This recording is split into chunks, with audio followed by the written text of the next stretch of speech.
अस्सलामुअलैकुम। आफाक फारूकी नए प्रोग्राम के साथ आपके सामने हूँ। अरशद शरीफ मर्डर ने नया मोड़ ले लिया है और कल जो बातें यहाँ प्रोग्राम में की गई वही दोहराई गई कि गाड़ी का पीछा करके रोका क्यों नहीं गया, टायर पे गोली क्यों नहीं मारी गई, डायरेक्ट शूट किया, ड्राइवर के ऊपर क्यों नहीं हमला हुआ, बहुत सारे सवाल। फिर आपने देखा कि जो नया टर्न आया कि प्राइम मिनिस्टर ने अदालती कमीशन का ऐलान कर दिया और जो सबसे अहम बात है ISPR को बोलना पड़ा कि जो सोशल मीडिया पर हो रहा है और एक ही तरफ शकूक का इजहार किया जा रहा है, तो उनका भी कहना है कि आला तहकीकात होनी चाहिए कि इसका बेनिफिशरी कौन है, वो मुल्क से क्यों गए, किसने भेजा, और सारी चीज़ें आपके सामने आ गई हैं। इसमें पहला सवाल तो ये आता है, कोई ISPR से पूछे कि हुजूर आप पर ही शक क्यों होता है, आखिर पूरी दुनिया को, पूरे 22 करोड़ अवाम आप पे ही शक कर रहे हैं। इक्का दुक्का नवाज शरीफ पर भी शक कर रहे हैं क्योंकि उनकी कहते हैं कि कीनिया में शुगर मिल है जहां पहले लड़ाइयां भी हो चुकी हैं, मगर 99% का शक आप पर है और खुलकर नाम ले रहे हैं लोग आपका। किस किस को रोकेंगे, कब तक रोकेंगे? जवाब तो आपने देना है कि ये रेपुटेशन बनी कैसे, कि करीमा बलोच को आपने नहीं मारा मगर सबको यकीन है आपने मारा, प्रोफेसर को मारा नॉर्वे में, मान लिया आपकी बात कि आपने नहीं मारा मगर आप ही का नाम लिखता है, सबको यकीन है। अब समझ में आ रहा होगा लोगों के कि बाइडेन ने क्यों कहा था कि आप मोस्ट डेंजरस नेशन है, मोस्ट डेंजरस नेशन। कुछ कुछ समझ में आना चाहिए आप लोगों के। असल जिम्मेदार तो हम और आप ही हैं। इसमें सबसे जो मोस्ट इम्पॉर्टेंट बात है ना अरशद शरीफ मर्डर केस में, वो ये है कि उनके पास कोई वीज़ा नहीं था। वो दुबई गए और दुबई पहुंचकर जो उनके स्टे के 10-12 दिन थे, सिक्योरिटी के इदारे उनके घर पहुंच गए कि हुजूर आप जाइए, जबकि वहाँ एक्सटेंड हो सकता था और बहुत नॉर्मल हो जाता है, मगर उनसे कहा गया कि नहीं जनाब आपने तो जाना है। किसने करवाया ये, वहाँ किसके ताल्लुकात हैं? अब इस पर एक छोटा सा आपको समझने के लिए एक वाक़या भी सुना दूँ गवाही के तौर पे। मुशर्रफ के दौर में जब इमरजेंसी लगी, जियो और ARY बंद हुए, तो अगर आप लोगों में से बहुत से लोगों को याद होगा कि इन सारे जो प्राइवेट चैनल हैं इनके हेडक्वार्टर दुबई हुआ करता था कि फैसिलिटीज़ हैं और मीडिया आज़ाद है और जो चाहे करो, मगर ऑल ऑफ सडन वो बंद हो गए और वहाँ कुछ कवानीन भी चेंज हुए राइट अवे। तो पता चला कि नहीं जनाब यहाँ तो वो पूरा असर रखते हैं कि उनकी सिक्योरिटी तो वही चलाते हैं ना, महल से लेकर हर जगह तक। तो उन्होंने कहा कि नहीं हुजूर इनको भगाइए। तो उस वक्त परेशानी ये थी कि कहाँ जाएं, यहाँ तो रह नहीं सकते क्योंकि ये तो जिस वक्त चाहेंगे, यहाँ तो कोई जमहूरियत भी नहीं है, जब चाहेंगे बंद कर देंगे और आपको मानना पड़ेगा कि लंदन चले जाते हैं। मगर हिसाब किताब लगाया, सेठ लोग हैं तो वो पाउंड में बहुत महंगा पड़ रहा था। उन्होंने कहा जब मरना ही है दुबई में ही जलील होना है, यहाँ तो कोई अदालत भी हेल्प आउट नहीं करेगी। पाकिस्तान में एक झूठा सही तसल्ली से ही वो स्टूजेस जो अदालतें हैं, बिचेस फॉर रिचेस और कंगरू कोर्ट्स जिन्हें कहती थी बेनज़ीर भुट्टो, वो मौजूद तो है ना, ड्रामा तो कर सकते हैं ना थोड़ा सा दुनिया को दिखाने के लिए, तो वहीं जाके चले जाते हैं कि मरते क्या ना करते। तो अब समझ में आया कि अरशद शरीफ को किसने निकलवाया। फिर इसमें बहुत हैरानकुन बात यह है कि वो कीनिया में एक ही कमरे में थे। हर तरफ से गवाही आती है इस बात की। अगर कुछ लोगों ने साबिक सेनेटर अनवर बेग का सुना हो, जो उनके बहुत करीब थे, कि वो आखिरी लम्हे तक फ़ोन लाइन पर मौजूद थे और हैरानकुन तौर पर अचानक फ़ोन बंद हो गया और मैसेज उसने किया वापस कि मैं आपको कुछ देर में फ़ोन करता हूँ, और फिर कहा अगले मिनट में कि मैं 3 घंटे के बाद करूँगा, और उसके बाद नेट भी बंद हो गया उसका। मतलब उसे घेर लिया गया, तो उसे चेस करके नहीं मारा गया। उसको जिस तरह गोली लगी है गौर से देखें, उसे रोक कर, ताक कर, तय करके कि तुझे ही मारना है, उसे मारा गया। और क्यों मारा गया ये कभी हल नहीं होगा, मगर सबको पता है क्यों मारा गया। ये कभी हल नहीं होगा। ये अदालती कमीशन, ये कमेटियां तहकीकाती, हुमूदुर्रहमान कमीशन रिपोर्ट से शुरू कीजिए, मेमू गेट तक आइए। वो अभी पिछले दिनों कोई कह रहा था कि मेमू गेट की तरह कमीशन बनना चाहिए, तो मुझे हंसी आ गई। आप में से कितनों को पता है जो ये मुतालबा कर रहे थे, क्या उनको नहीं पता कि मेमू गेट कैसे ख़त्म हुआ? कि अदालत ने शहजादा सलमान के आने से पहले खान साहब की हुकूमत में 3 दिन पहले मेमू गेट को खारिज कर दिया सुप्रीम कोर्ट ने। एक हल्की सी खबर चली, वो गायब हो गई। पूछे लोगों से क्यों ख़त्म हो गया, और पब्लिक को बताते क्यों नहीं? 90% पब्लिक समझती है कि वो अभी मौजूद है। नहीं हुजूर, वो जा चुका, खारिज हो चुका, आपकी सुप्रीम कोर्ट फारिग कर चुकी। शहजादा सलमान की शर्त थी कि हम आएंगे जब पहले ये केस ख़त्म करो। किसने करवाया, कैसे करवाया, मैं इस बहस में नहीं पढ़ना चाहता। जिनको पता है उनको पता है।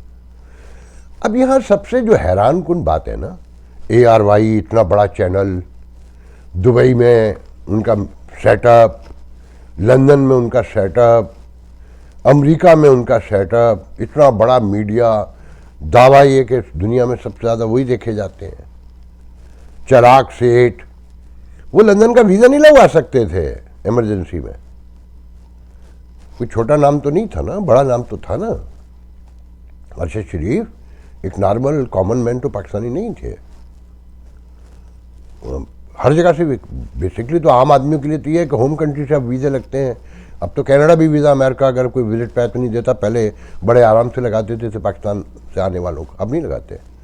मगर सब कुछ होता है, दुनिया है ये, सबके मफादात जुड़े होते हैं, ताल्लुकात होते हैं। और मुझे पता है कि सलमान इकबाल वीज़ा लगवा सकते थे और बहुत से लोग लगवा सकते थे, खान साहब लगवा के दे सकते थे, नहीं लगवाया। अच्छा, रऊफ क्लास्टर कहते हैं कि उन्होंने आखिर तक मना किया कि वो ना जाएं, यहाँ ज़्यादा प्रोटेक्टेड है। मुझे भी पता है वो बहुत प्रोटेक्टेड, वहीं पर प्रोटेक्टेड है। जेल में ले जाते, मारते तो डायरेक्ट गले में पड़ जाते ना। मगर खान साहब अचानक बोलते हैं कि मैंने मशवरा दिया कि तुम बाहर चले जाओ, और अब खान साहब कहते हैं कि जी सबको पता है टारगेट किलिंग हुई। अच्छा, फिर उनके दोस्त अरशद शरीफ के जो बैरिस्टर भी, उनके वकील भी हैं, मुझे उनका नाम याद नहीं आ रहा, उन्होंने एक इंटरव्यू में बताया और तंजिया कहा कि जब हिमायत की जाए, कोई साथ खड़ा हो, तो दूसरों को भी खड़ा होना चाहिए, प्रोटेक्शन देनी चाहिए और जिम्मेदारी लेनी चाहिए। मतलब खान साहब को कहा, उसको तहरीक इंसाफ को कहा कि आपने क्या किया उसके लिए, उसे भगा दिया, यहाँ से जाने दिया। अनवर बेग तो ये बताते हैं कि वो आखिर तक ये कहता था कि मेरे लिए पटिशन करें, इससे पहले कहता रमनुल्लाह सुप्रीम कोर्ट चले जाएं और उम्मीद ख़त्म हो जाए इस्लामाबाद हाई कोर्ट से। मैं आना चाहता हूँ, मैं आना चाहता हूँ। बहुत बड़ी गलती की थी उन्होंने जाने की, मगर ये कि जब सांप गुजर गया तो लकीर क्या पीटना। इसमें बस असल बात यह है कि ये जो तहकीकाती कमीशन का ऐलान है, इसके बारे में सुनने मुझसे नवाज शरीफ ने जाती उम्र में इंटरव्यू देते हुए किसी मौके पर तहकीकात और इस पर बात हो रही थी, तो पता है नवाज शरीफ ने मुझे क्या जवाब दिया? उन्होंने कहा कि ये तहकीकाती कमीशन और ये कमेटियाँ, तहकीकात, ये जो सब बनती हैं ना, ये मट्टी पाने के लिए बनती हैं। इसका और कोई मकसद नहीं होता, इससे कभी कोई नतीजा नहीं निकलता, ना निकलेगा, ना निकालने के लिए ये कायम किए जाते हैं। अब यार दोस्त उनके फैमिली मुतालबात पेश कर रहे हैं, उन सबको पता है, बात ख़त्म हो जाएगी। अब मैं आता हूँ दूसरे टॉपिक की तरफ, जो सबसे इंटरेस्टिंग है और जो इन प्रोग्रामों में कई सालों से कहा जा रहा है, जो मैं 30 साल से लिख रहा हूँ, वो साबित हो गया। लोग कहते हैं ना कि ये वोट को इज्जत देने के लिए बैठा है नवाज शरीफ, और ये पीपल्स पार्टी, ये जमहूरियत की सबसे बड़ी अलंबरदार। याद होगा कल आपको मैंने कहा था ना कि जब आसमा जहांगीर कॉन्फ्रेंस में नारे लगे बिलावल भुट्टो की तकरीर के दौरान कि ये जो वर्दी है इसके पीछे दहशतगर्दी है और अली वजीर की रिहाई के मुतालबात थे, तो मुल्क का फॉरेन मिनिस्टर कहता है कि नारे वहाँ जाके लगाएं जिन्होंने पकड़ा है, जो छोड़ सकते हैं। तो मैंने कहा था, याद होगा आप लोगों को, कि मैंने कहा था ये फॉरेन मिनिस्टर है, हुकूमत का हिस्सा है, ये अपने मुंह से इकरार कर रहा है कि हमारी कोई औकात नहीं है।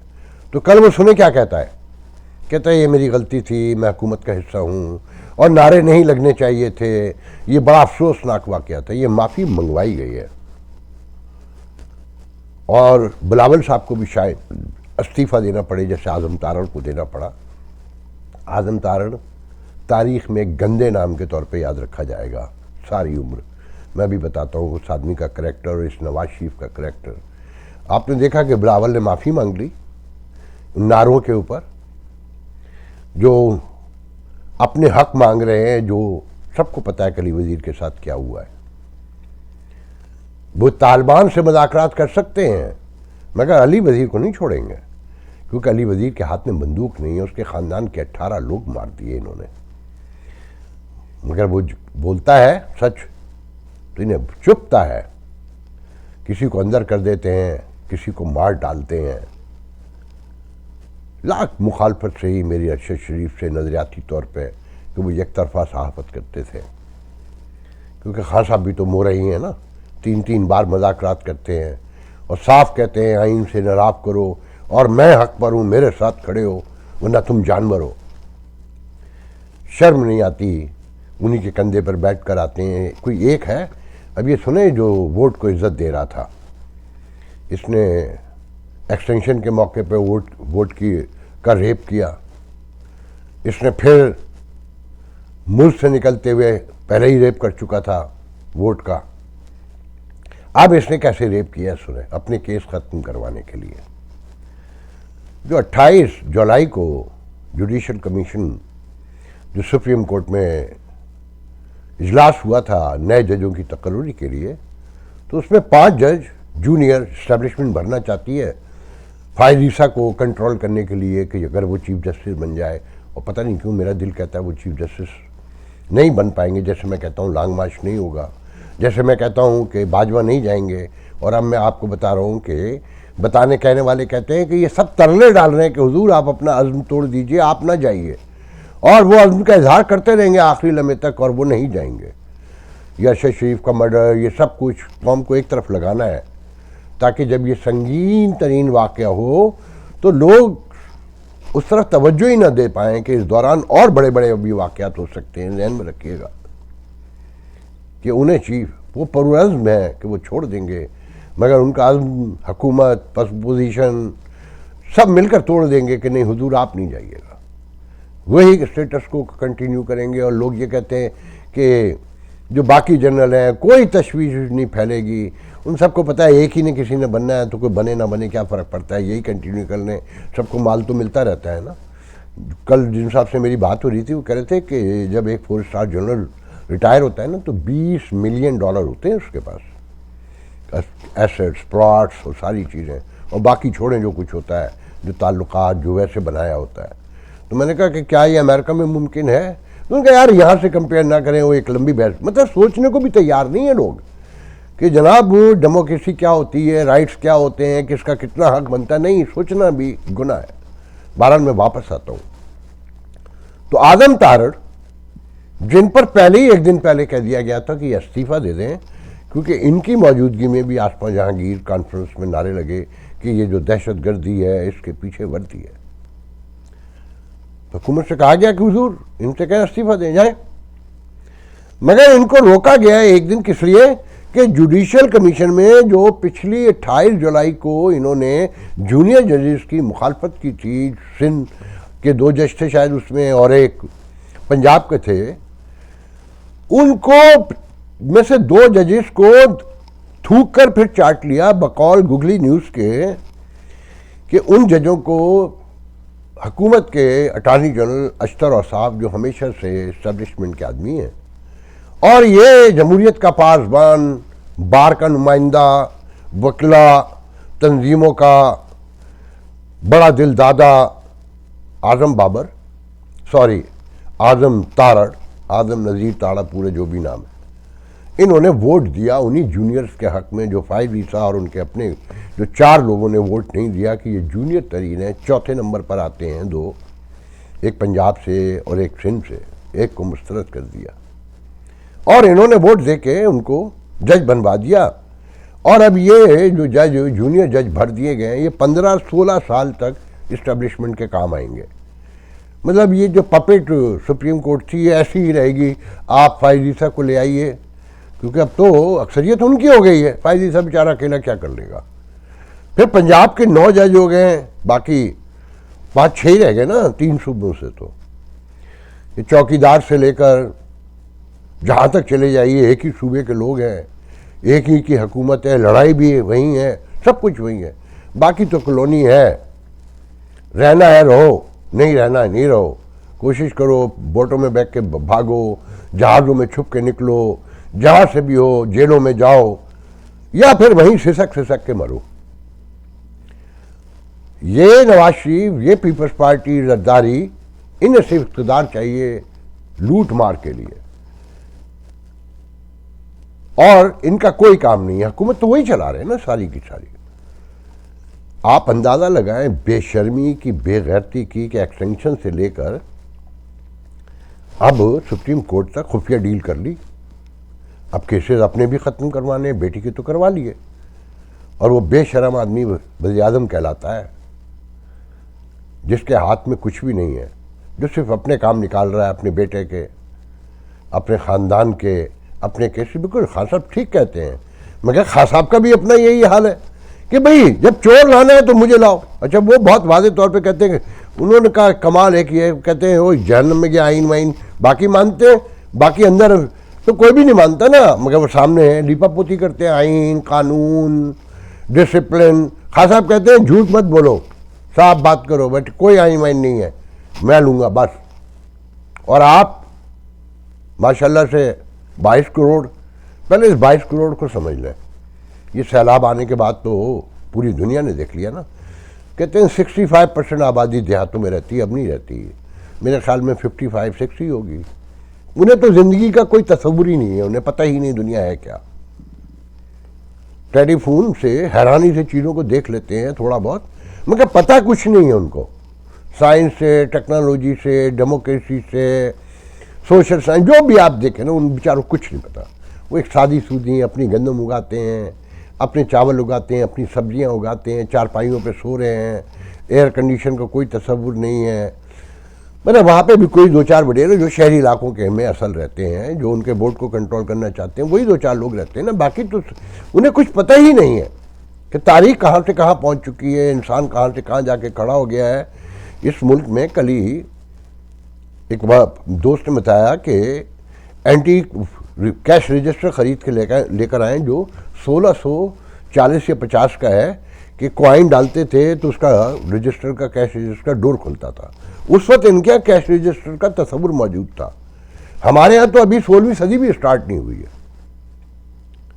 अब रह गए 30-35-40% जो लोग हैं, जो शहरी इलाकों में कहलाते हैं, उनमें भी 20% से ज़्यादा वो शहरी देहाती इलाकों से बेचारे रोटी रोजी, क्योंकि देहातों में तो कोई कुछ नहीं ना खेतों के अलावा, इकॉनमी तो और कहीं नहीं ना 4-6 बड़े शहरों के अलावा।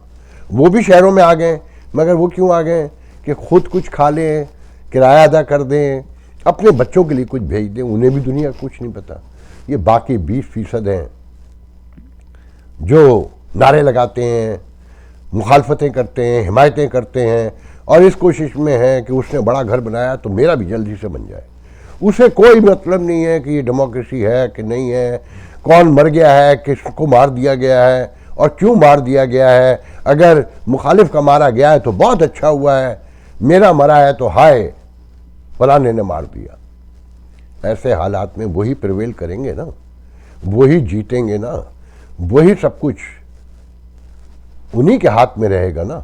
कि आपकी जमहूरी पार्टियां जो कहलाती हैं वो बेशरम, आपकी सिविल सोसाइटी बेशरम। अगर मैं ये कहूँ, मुझे कहते हुए अच्छा नहीं लग रहा, आसमा जहांगीर के नाम को कैश किया जा रहा है, माल बनाया जा रहा है कॉन्फ्रेंस से करके। इसमें आने वाले कौन हैं? उन्हीं के दलाल हैं सारे के सारे। जो अक्सरियत सामने बैठी होती है वो भी उसी अशराफिया का हिस्सा है। स्पॉन्सरशिप, माल, लंबा, आम आदमी का क्या लेना देना उस कॉन्फ्रेंस से। वहाँ जो बोलने वाले आते हैं उस पर अमल करते हैं खुद। वो जो कह रहा है कि जाओ मुजाहरे वहाँ जाके करो, जिन्होंने पकड़ा है, तो बेशरम आदमी, तुझे डॉक्टर ने मशवरा दिया है कि तू इस हुकूमत का हिस्सा बन। अब देखे कमाल के वोट डलवाया आजम तारड़ से और उससे इस्तीफा ले लिया। इस्तीफा तो पहले लेना था, मगर वोट डलवाना था ना जुडिशल कमीशन में, वो जो जूनियर जज के लिए थे। अब वो कहते हैं, कहा जा रहा है उनके यार दोस्त के जी उन्होंने वोट ज़बरदस्ती उनसे डलवाया गया, पार्टी के इमाम उन्हें डालना पड़ा, इसलिए उन्होंने इस्तीफा दे दिया। अगर ये बात सच है तो तू सेनेट की सीट से भी इस्तीफा देना। तेरा ज़मीर अगर इतना ही शर्मिंदा हो रहा है तो छोड़ देना, तौबा कर ले, फिर समझेंगे कि तूने वाकई वोट की शर्मिंदगी में, जैसे रज़ा रब्बानी तस्वे बहा रहा था खड़े होके जब आर्मी कोड बनाई जा रही थी इसी नवाज शरीफ के दौर में, कि मैं पार्टी के इमाम पे वोट डाल रहा हूँ। क्यों डाल रहा है भाई? जब तेरा ज़मीर मुतमईन नहीं है तो क्यों डाल रहा है? तू बिट्रेल कर सकता था ना, तू कहता एब्सेंट कर जाता, घर बैठ जाता, इतना ही मैसेज देता, मगर नहीं, तुम सब झूठे धोखेबाज हो। कुछ सिविल सोसाइटी का रूप धारे हुए हैं, कोई जमहूरियत का रूप धारे बैठा हुआ है कि मैं तो मजबूर हूँ मगर मेरा तो अपना स्ट्रांस ये है। ये सब झूठे मक्कार बेईमान चोर हैं। ये कॉन्फ्रेंस हैं, ये भी सब फ्रॉड है, ये सब रोटियां खाने के धंधे हैं, ये शाम को सब एक है। इन आम आदमियों का इनमें से किसी का कोई लेना देना नहीं है, ना इनमें कोई आम आदमी है, ना ये हुकूमतें छोड़ते हैं। जब हुकूमतें छोड़ देते हैं, इन्हें धक्के देके निकाल दिया जाता है, तो फिर ये इस्टेब्लिशमेंट की मुखालफत करते हैं। और सबसे दुख की बात यह है कि आज मैं इस मुल्क में बैठ के ये कह रहा हूँ, हाथ जोड़ता हूँ मैं इस अमेरिका के, इस यूरोप के, कि क्यों खिलाते हैं इनको, क्यों पाल रहे हैं। अब 22 करोड़ लोग सिसक रहे हैं, ना उन्हें कुछ समझ आई, ना कोई शऊर आया, ना ज़िंदगी को समझा, ना ये कुछ कमाते हैं, ना ये कुछ पैदा करते हैं, ना इनकी कोई साइंस है, ना टेक्नोलॉजी है, ना कोई इदारा है। आप दिए जा रहे हैं, दिए जा रहे हैं, असला भी पहुंचा रहे हैं। क्यों भाई? कुछ तो इन पर रहम करें, आने वाली नस्लों के ऊपर इनकी। इन बेशर्मों को खुद तो ख्याल है नहीं कि हम वो बेशर्म हैं कि अपने ज़ाती मफाद के लिए ना बच्चों के बारे में सोचते हैं, अगली नस्लों के बारे में तो छोड़ें, वो तो बहुत दूर की बात है। कि अब ये जो सुप्रीम कोर्ट बन गई है, अगर ये मुल्क चल रहा है, अच्छा एक बात ध्यान में रखें, ये मुल्क आप लोग नहीं चला रहे, ना अल्लाह चला रहा है। अगर अल्लाह चला रहा होता तो देता भी ना, वो अमेरिका से दिलवाता है ना, वो वर्ल्ड बैंक IMF से दिलवाता है, एशियन बैंक से दिलवाता है, बरतानिया से, जर्मनी से, पेरिस क्लब से, यूरोपीय यूनियन से, चाइना से, जो अल्लाह को ही नहीं मानते। जहाँ जहाँ देखे ना, अब पहुँचा हुआ फिर सऊदी अरब, समिट कॉन्फ्रेंस फलाना, क्योंकि तैयारियाँ चाइना जाने की। मैं आपको गारंटी करता हूँ चाइना कुछ नहीं देगा। ये जा रहे हैं ना 10 बिलियन डॉलर लेने, ML1 फलाना, उन्हें समझ आ गया है कि आप हर तरफ खेल रहे हैं, आपको तो यही नहीं पता कि खड़ा कहाँ होना है, किसके साथ रहना है, कि रशिया को भी नोच ले आएँ, काबू कर लें, चाइना से भी कुछ पकड़ लें, अमेरिका को भी लारे देते रहें। मुझे नहीं पता कि अमेरिकन क्या चाहते हैं, मुझे नहीं पता यूरोपियन क्या चाहते हैं, ये रियासत कब तक ऐसी चलती रहेगी, मगर इसे जिस हालत में चल रही है इससे बेहतर अब ना चले। आज के लिए इतना बहुत है, इंशाल्लाह आपसे कल दोबारा गुफ्तगू होगी। अल्लाह हाफ़िज़।